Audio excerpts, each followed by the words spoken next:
As 2020 is now officially in full swing, the countdown until Election Day has begun, where Americans will decide who represents them in the White House and in Congress. Joining us now is Nicholas Tutora, who is running in Arizona's 9th Congressional District. Thank you for joining us. My pleasure. Good morning. Good morning. Arizona is a state that has been typically viewed as a red state, yet during the 2018 midterm elections, we saw somewhat of a blue wave there. You mentioned on your campaign website that America is at a crossroads. And tell us more about why this is and why you decided to run for Congress this time around. Well, I mean, the crossroads that I really see in America is that our founding principles are basically under attack. Our principles of liberty and justice, the founding principles of the Bill of Rights are really coming under attack from within, from old and failed policies, socialist policies that have failed all around the world, wherever they've been tried. And they seem to be attacking our society on every level, both legally and in terms of our individual freedoms. So I really couldn't sit on the sidelines anymore. I'm a pharmacist by profession. I've always been politically active, but I just couldn't sit on the sidelines and watch what's going on in this country. And I said to myself, one person can make a difference. So I had to get my name in the race and get out there and really stand up for the people here in the Congressional District and in America. The current incumbent, Democratic Congressman Greg Stanton, won 61% of the vote in 2018. You have said that the congressman is not working to help his constituency. What are some of the problems constituents there are facing? Well, I mean, he's really focused more on getting health care for illegals. He's looking really to have people who are in this country illegally be covered with health care. He's not really focused on much of anything. You know, he was a name before. He was the mayor of Phoenix, so a lot of people were familiar with him. It was an off-year election. I don't really think we ran a candidate who could really appeal to the entire demographic of CD9. CD9 is very diverse. And in order to carry that district, you need to be appealing to both the independents and some centrist Democrats. Stanton also, when he was elected, he said he was very proud that he got bipartisan support.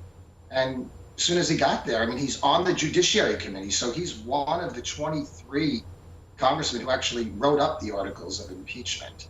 So you may agree with the impeachment, you may disagree with it, but it's certainly not representing the voice of all the people in your district to vote to impeach a president, barring some outrageous crimes. And in this case, there's not even any crimes. He's not really getting anything done. So far, he's working on impeachment and healthcare for illegals. That doesn't address a lot of the issues here in our district.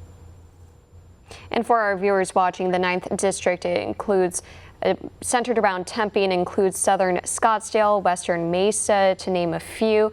Some of your top priorities on your campaign website are liberty and a House of Representatives that works. Do you think that many lawmakers have become focused on impeaching the president rather than solving problems and getting legislation done? Absolutely. You know, I never thought I would see an election where the actual issue in the election is preserving the country itself, is preserving the Bill of Rights.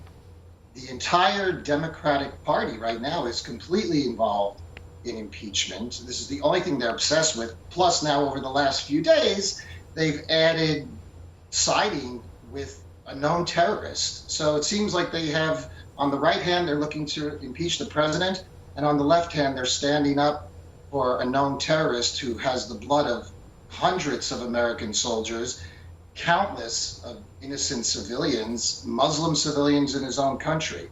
It's not really representing the nation. And by doing that, so many bills are just stuck in the House. Nothing's really getting passed. They're obsessed with the personality of Donald Trump. And, you know, when we're young, we're told anybody in this country could grow up to be president. Well, I'd say unless you're Donald Trump, it seems like. Because whether it's the establishment on the right or the establishment on the left, they seem to be very upset that a citizen actually rose through the ranks and became president of the United States. And they're kind of saying, no, you're not going to do that. This is our club, and you're not going to work your way in here. So I think it's time we get more citizens into government, get some more strong voices that actually represent the people and not the paid interests that the politicians seem to be representing. And lastly, where can our viewers go to learn more about your campaign? You can go to my website, which is tutora2020.com, and you can also find me on Facebook at Tutora for Congress. Nicholas Tutora, thank you very much again. Want to see more videos like this?